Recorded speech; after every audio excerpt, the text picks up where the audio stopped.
Okay, let's unpack this. We're diving deep today into understanding one of those health challenges for our feline friends that can be genuinely worrying and honestly pretty tricky to get a handle on sometimes. It certainly can be. Feline health, it just often has these layers of complexity, doesn't it? And the condition we're focusing on today, it's a prime example. Absolutely. Today, we're tackling feline pancreatitis. Yeah. And our mission really is specific. We're going to go through this stack of sources you've provided, the articles, the research papers, your notes, and just pull out the absolute most important nuggets of knowledge. Yeah, the goal is for you, listening, to walk away from this deep dive feeling truly well-informed, Yeah. cutting through some of the noise out there. We'll cover everything the sources lay out, from the fundamental definition, what pancreatitis is in cats, Right. how it happens, what signs to look for, how vets figured out the treatments, and what the outlook might be. Think of it as your shortcut, maybe. We'll pull out the essential facts, point out the surprising details, and hopefully make it all much clearer.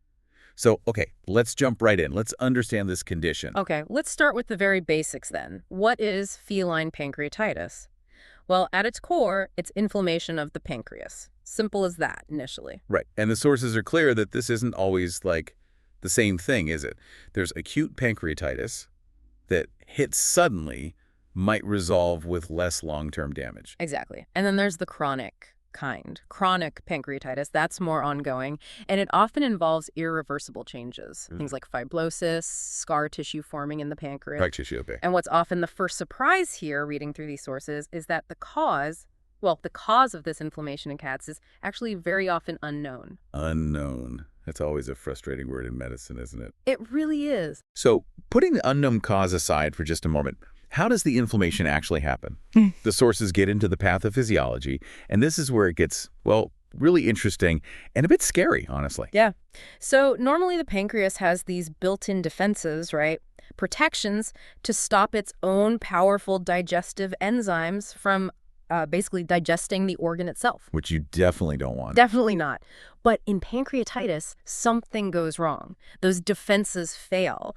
And instead of waiting until they get to the food in the intestines, these digestive enzymes activate inside the pancreatic cells. Oh, so it's like the pancreas starts to eat itself. That's a good way to put it. Autodigestion, that's the term. Autodigestion sounds painful Yeah. and damaging. It is. It causes direct injury right there in the pancreas.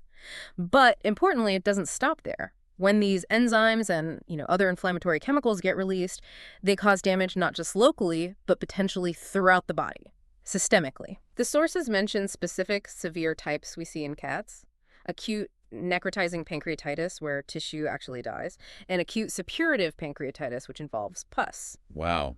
Okay, so inflammation leads to self-damage, causes local problems, and systemic problems through these chemical signals. Right. And this systemic part sounds crucial because, as the sources show, it's really not just about the digestive system, is it? No, far from it. I mean, yes, the gastrointestinal system is definitely impacted. You can see things like slowed gut movement, what we call ileris, Right. sometimes inflammation spreading into the abdominal cavity, peritonitis, and very, very often it occurs alongside inflammatory bowel disease, or IBD. IBD. Another really common, tricky feline issue. That link is interesting. It's a very spleen link highlighted in the sources, but the inflammation can also hit the liver and the gallbladder system, the hepatobiliary system. Oh, so. Well, the liver can show damage from the shock itself or from those enzymes floating around. You might see hepatic lipidosis, that's fatty liver disease, or even blockages in the bile ducts. This is often part of what the sources call this broader feline inflammatory disease complex involving the gut, the liver, and the pancreas, sometimes called triaditis. Triaditis, Yeah. right. That makes sense given how close those organs are anatomically. But it goes even further than that. It can, yeah. The respiratory system can be affected. You might see fluid buildup in the lungs or the chest cavity, Okay. the cardiovascular system. Well, you might see irregular heart rhythms, arrhythmias, and the blood system can get into serious trouble too. The sources mentioned something called DIC. Was that it? Yes, DIC, disseminated intravascular coagulation.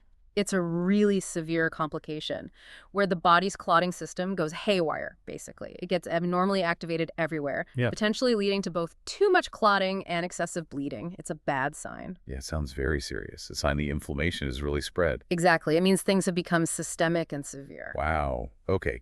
So this isn't just a simple upset tummy at all. This can really escalate into a multi-organ crisis. Who? Hmm. Who tends to get this? Which cats? The sources say pretty much any cat, any age. But the average age for the acute cases seems to hover around 7 years old, maybe a bit older. Any difference between males and females? Doesn't seem to be, no strong sex predilection mentioned. But I thought I saw a note about certain breeds. Ah, yes. Good catch. Siamese cats are mentioned, potentially having a higher risk, though the data might be limited. Okay, Siamese. And just how common is this condition overall? Well, the true prevalence isn't precisely known, probably because milder cases might get missed or misdiagnosed, but generally it's considered relatively common in veterinary practice.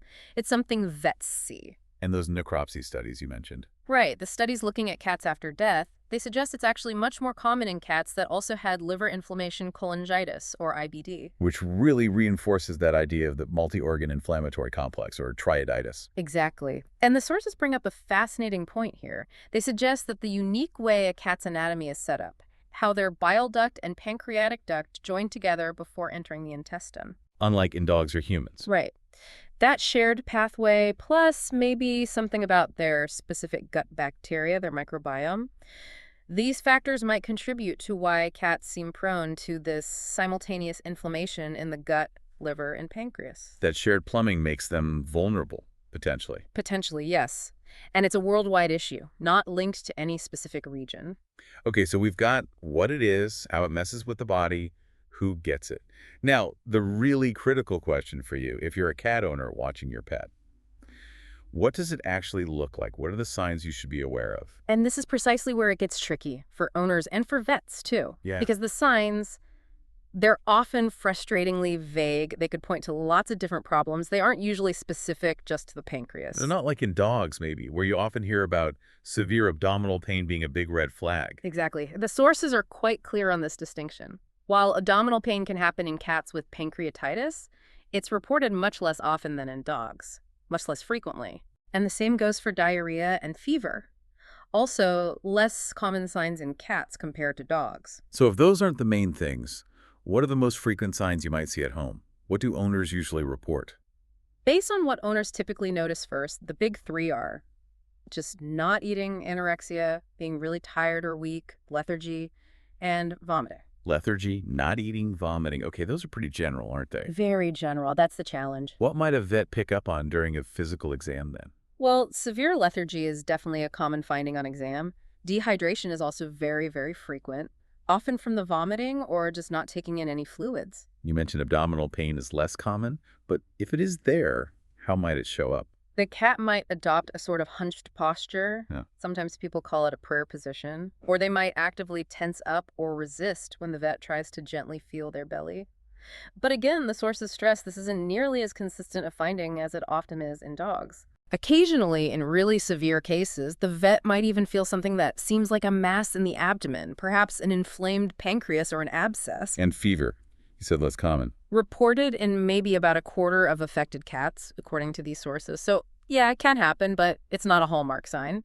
Really, that key trio to watch for at home remains lethargy, not eating, and vomiting. Okay, so if you see those vague signs, how does a vet actually figure out if it is pancreatitis and not one of the million other things that can make a cat sick like that?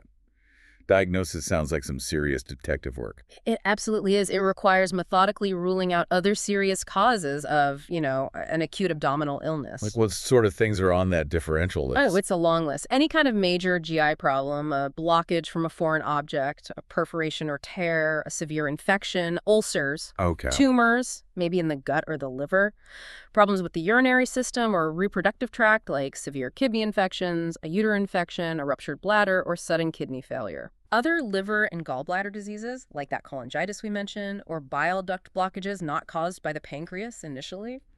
Basically, any serious abdominal disease needs to be considered. That is a lot to distinguish pancreatitis from. What tools do vets use to sift through that list? The standard diagnostic toolkit, really. Blood work, that's a CBC and a biochemistry panel, a urine test, urinalysis, imaging, like x-rays, and crucially, ultrasound. Right. And sometimes more invasive procedures might be needed to get actual samples or a better look inside. Okay, let's break that down. The blood work first. What do the sources say we might typically see on those standard lab tests? On the CBC, the complete blood count, you might see anemia, low red blood cells in maybe 40% of cats. The white blood cell count, that can be tricky. It might be high leukocytosis in about 38%. But interestingly, it might actually be low leukopenia in about 15% of cases. Low white cells. Okay. And the chemistry panel, what shows up there? Often you'll see signs related to dehydration, like elevated kidney values, what we call azotemia. Liver enzymes like ALT and ALP are frequently elevated. That could be from concurrent liver issues like cholangitis or just secondary effects from the pancreatic inflammation itself. Okay. You might see jaundice, that yellow tinge, which means high bilirubin, especially if there's a bile duct blockage happening.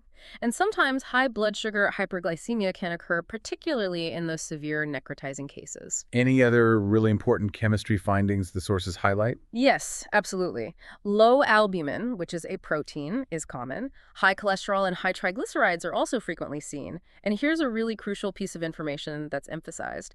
Low calcium. Specifically, hypocalcemia is more common in cats with pancreatitis than it is in dogs. More common in cats. Yes. And importantly, a low ionized calcium level, that's the active form, is considered a negative prognostic indicator. It suggests a worse outcome. That's a really key takeaway from the sources. Low ionized calcium is a bad sign. Got it. What about the urine test, the urinalysis? Anything specific there? It might just show concentrated urine if the cat's dehydrated, which is common, or honestly, it might look pretty unremarkable sometimes. Okay. Now, the sources make a really, really important point about tests specifically for the pancreas itself. I feel like I've heard that the older tests, amylase and lipase, aren't very good in cats. Is that right? That is absolutely correct, and it's a critical distinction highlighted in your sources. It's a major difference from dogs. Serum amylase and lipase levels are considered unreliable markers for pancreatitis in cats. Unreliable. Why is that? Because they can be elevated for lots of reasons that have nothing to do with the pancreas. Problems with the liver, the kidneys, even certain types of cancer can make those enzymes go up in cats. So a high level doesn't tell you it's pancreatitis. Okay, so those traditional pancreatic enzymes, not useful here. What is the best blood test for feline pancreatitis, according to these sources? It's the serum feline pancreatic lipase immunoreactivity test, usually abbreviated as FPLI or sometimes just FPL. FPLI. Okay. The sources describe this test as being highly sensitive and highly specific for acute pancreatic inflammation in cats. This is really the key blood test you want to run. Is that the same thing as that quick SNP test that vets sometimes run right in the clinic? The SNP FPL test is related and very useful. It's a great screening tool you can do cage side. It gives you a quick qualitative answer, basically, is the FPL level elevated, yes or no? So a good first step. A very good first step. If that SNP test comes back positive, meaning elevated FPL, the sources strongly recommend following up with the quantitative laboratory test. That's often called the Spec FPL. It gives you an actual number, a concentration, which is more precise and helps track progress. Got it. So SNP FPL for screening, Spec FPL for confirmation and getting a number, and FPLs are the key, not amylase or lipase. Precisely. That's a huge diagnostic point for cats. What about imaging then? You mentioned X-rays and ultrasound. What role do they play? Well, X-rays are generally less sensitive for actually seeing pancreatitis itself. They might show some nonspecific changes, like maybe increased density or haziness in the upper right abdomen where the pancreas sits, maybe some loss of detail if there's fluid buildup, or perhaps gas that's just sitting still in the first part of the small intestine near the pancreas. So suggestive, maybe, but not definitive. Ultrasound sounds like it would be more helpful. Much more so, generally. Ultrasound allows the vet to actually try and visualize the pancreas itself and the tissues around it. What might they see on ultrasound? They might see an enlarged pancreas. Maybe it looks texturally different inside, non-homogeneous. Perhaps it has blurry or irregular edges. Often, the fat tissue around the pancreas looks brighter than normal, hyperechoic, which indicates inflammation, that focal peritonitis. Okay. You might also see fluid in the abdomen, peritoneal effusion, or signs that the bile duct is blocked outside the liver. So ultrasound gives a much better look. Is there a specific combination of tests the sources say gives the best chance of diagnosing this while the cat is still alive? Yes. They specifically state that combining the FPLI test, that key blood test, with a good pancreatic ultrasound provides the highest specificity for diagnosing acute pancreatitis before death. That's your most powerful diagnostic duo right there. FPLI plus ultrasound. Got it. What about getting an actual tissue sample? Are there more invasive ways to get a diagnosis? Sometimes, yes. A vet might use ultrasound guidance to perform a fine needle aspiration, basically sticking a small needle into the pancreas to get some cells for cytology. What can cytology tell you? It can show signs of inflammation or maybe confirm if there's an abscess, which is a pocket of pus, or a cyst. And for a more definitive tissue diagnosis? For a histologic diagnosis, looking at the tissue structure, you might need a biopsy. This could potentially be done via laparoscopy using a camera and small instruments to take a small piece of the pancreas. Are there any downsides or cautions with biopsies? Yes, the sources do mention a caveat. Pancreatitis inflammation can sometimes be patchy or focal, meaning it only affects certain parts of the pancreas. So a biopsy taken from one spot might actually miss the inflamed area if it's somewhere else. Ah, so a negative biopsy doesn't 100% rule it out. Exactly. Biopsy results need careful interpretation in the context of all the other findings, the clinical signs, the FPLI, the ultrasound. Makes sense. And if they do get a look at the pancreatic tissue, either visually during surgery or under a microscope after a biopsy, what do the sources say it looks like? It depends if it's acute or chronic. For acute pancreatitis, the sources describe the pancreas looking swollen, maybe wet or edematous, possibly with bruising, hemorrhage, or pale areas of necrosis, dead tissue. Under the microscope, you'd see damaged cells, maybe bleeding, and lots of inflammatory cells, especially neutrophils.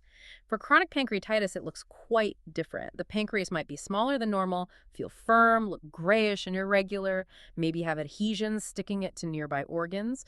Microscopically, the hallmark is fibrosis, that scar tissue, along with changes in the pancreatic ducts, and a different type of inflammatory cell infiltrate more mononuclear cells. They sound quite distinct, the acute versus chronic picture. Okay, that's a really thorough look at how pancreatitis is diagnosed, the challenges, and the key tools. Let's shift gears now to what we actually do about it. What does the treatment plan look like according to these sources? The sources really emphasize that treating feline pancreatitis, especially if it's moderate to severe, almost always requires intensive medical management, usually in the hospital. So hospitalization is pretty standard. Very typical, yes. And the absolute cornerstone of treatment, the single most important thing, according to all these sources, is aggressive intravenous 5e fluid therapy. Aggressive fluids. Why is that so critical? What are the goals? There are two main goals. First, obviously, is to correct dehydration, which is usually present. But second, and crucially, it's to maintain good blood flow, good microcirculation to the pancreas itself. The sources explain that poor blood flow, or ischemia, can actually make the pancreatic damage worse. Ah, okay. So fluids aren't just for hydration. They're actively helping the pancreas potentially heal by keeping blood flowing to it. Precisely. How do they figure out how much fluid to give? It sounds like a lot. It often is, initially. They calculate the cat's dehydration deficit based on their estimated percentage of dehydration and their body weight. That volume of fluid is typically given relatively quickly, maybe over 4 to 6 hours, using a balanced electrolyte solution. Lactated ringer solution, LRS, is often the first choice mentioned. And after they've replaced that initial deficit, Then they switch to maintenance fluids. That covers the cat's basic daily needs. Plus, they add extra to replace any ongoing losses from, say, continued vomiting or diarrhea. Sometimes they might also use special fluids called colloids, like hetastarch, to help keep fluid within the blood vessels and better support circulation. okay. What about electrolytes? You mentioned vomiting. That could really throw off things like potassium, right? Absolutely. Potassium supplementation in the IV fluids is usually needed because a lot is lost through vomiting. The sources explain how to calculate the dose based on the cat's blood potassium levels, but they also caution that it needs to be added and given slowly and carefully to avoid problems. Right. Can't get potassium too fast. Okay, so aggressive fluids to fight dehydration and help the pancreas, plus careful electrolyte balancing. What about activity for the cat while they're in the hospital? Activity should definitely be restricted. Cage rest is appropriate while they're ill. Now, let's talk about feeding. This seems like an area where the thinking has really shifted over the years, especially compared to dogs, maybe. I remember the old approach for dogs was often MPO nothing by mouth, to give the pancreas a total rest. Yes, and this is one of those key insights from the sources that might be really surprising if you're more familiar with how canine pancreatitis was traditionally managed. The sources are quite clear and pretty consistent on this.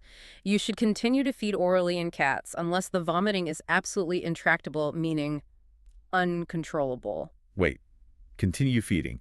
even with an inflamed, presumably painful pancreas?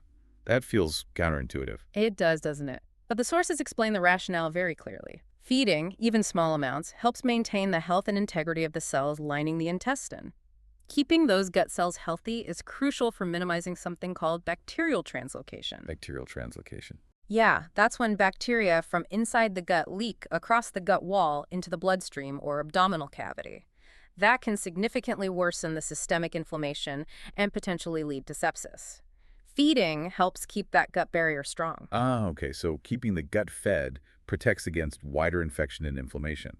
Right. So NPO, nothing by mouth, is not the default plan for cats with pancreatitis. Correct. According to these sources, NPO should only be used for the absolute shortest time possible, and only if the vomiting is truly severe and persistent despite medication. If a cat can't eat on their own, even with anti-vomiting drugs, the recommendation is to initiate enteral feeding. Enteral feeding. That means feeding through a tube. Right, exactly. Using feeding tubes placed, for example, into the esophagus, an E-tube or stomach, G-tube, or even a temporary nasoesophageal tube through the nose. The key principle is to get nutrition into the GI tract if they can't or won't take it by mouth. And when can you try feeding by mouth again? Once the vomiting has stopped for maybe 12 hours or so, you can start by offering small amounts of water. If they keep that down, you can gradually introduce small, frequent meals. What kind of diet do the sources recommend when starting to feed again? Is it that ultra-low-fat diet that's often pushed for dogs? And here's another really important distinction the sources make for cats.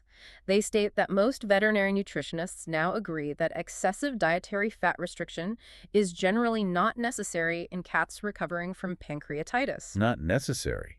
Really? That's a big difference from the canine approach. It is a significant difference, and another key point to take away. While you probably wouldn't feed a super high-fat diet, the aggressive restriction often recommended for dogs doesn't seem to be required for most cats. Wow. Okay, so don't automatically withhold food unless vomiting is extreme. Feed the gut early, even via tube if needed. And don't obsess about extreme fat restriction. That's really different from what some might expect. What about surgery? When does that come into play? Surgery isn't usually the primary treatment for the pancreatitis inflammation itself. It's more for dealing with complications or sometimes helping with the diagnosis. What kind of complications? It might be needed to drain fluid pockets that can form, called pseudocysts, or to remove abscesses, or maybe debride, clean up dead tissue in those severe necrotizing cases. Okay. And for diagnosis? Sometimes a surgeon might perform an exploratory laparotomy, opening the abdomen to get biopsies of the pancreas, liver, and intestine to confirm pancreatitis and rule out those other look-alike diseases we talked about, like cholangitis or IBD or even cancer. And crucially, if the inflamed pancreas swells up and physically blocks the bile duct, that does require surgery to relieve the obstruction. Got it. So surgery is reserved for specific complications or sometimes for definitive diagnosis, especially if there's a bile duct blockage. What about medications? What supportive drugs are used? Medications are definitely part of the plan. Antiemetics, drugs to control vomiting, are important if the cat is having intermittent vomiting. The sources list several options: chlorpromazine, ondansetron, and meropitant, which is Cerenia. Cerenia is approved for injectable use in cats and conveniently dosed once daily. Okay, anti-vomiting meds. Are antibiotics generally given routinely? This is another area where the sources offer specific guidance. They state that antibiotics should only be used if there's clear evidence or very high suspicion of sepsis from bacterial translocation, or maybe to prevent infection in a severely damaged and necrotic pancreas. So not just automatically for every case? No, definitely not routinely. They give an example of an antibiotic that might be used, cefotaxime. But the strong message is reserve antibiotics for cases where infection is a documented or highly likely component. Don't just give them because the cat has pancreatitis. Got it. Targeted use only. What about pain relief? Pancreatitis sounds incredibly painful. Absolutely. Analgesia, pain management, is considered crucial. The inflammation is definitely painful. Options mentioned include opioids like butorphanol or buprenorphine, or for more severe continuous pain, a constant rate infusion, CRI, of a potent drug like fentanyl might be used. Managing pain effectively is a really vital part of supportive care. That makes sense. Are there any medications the sources specifically warn against using in cats with pancreatitis? Yes, they do list several drugs to avoid. These are drugs that could potentially worsen the pancreatitis, interfere with recovery, or have other adverse effects in this situation. The list includes things like certain anticholinergic drugs, azathioprine, chlorothiazide diuretics, estrogens, furosemide, another diuretic, tetracycline antibiotics, and the chemotherapy drug L-asparaginase. That's a critical list for vets to be aware of. Knowing what not to give is just as important. Abs- Okay, so summing up treatment. It's aggressive IV fluid support, appropriate nutrition, feeding the gut preferentially, maybe not super low fat, good pain relief, anti-vomiting meds as needed, antibiotics only if infection is suspected, and carefully avoiding certain contraindicated drugs. Once a cat is receiving all this intensive care, what's the follow-up and monitoring like? Monitoring has to be very intensive, especially early on. In the first 24 hours, the main focus is evaluating their hydration status constantly, making sure the fluid therapy is keeping up. Okay, hydration first and foremost, and then what? After that initial critical period, the sources recommend checks at least twice daily.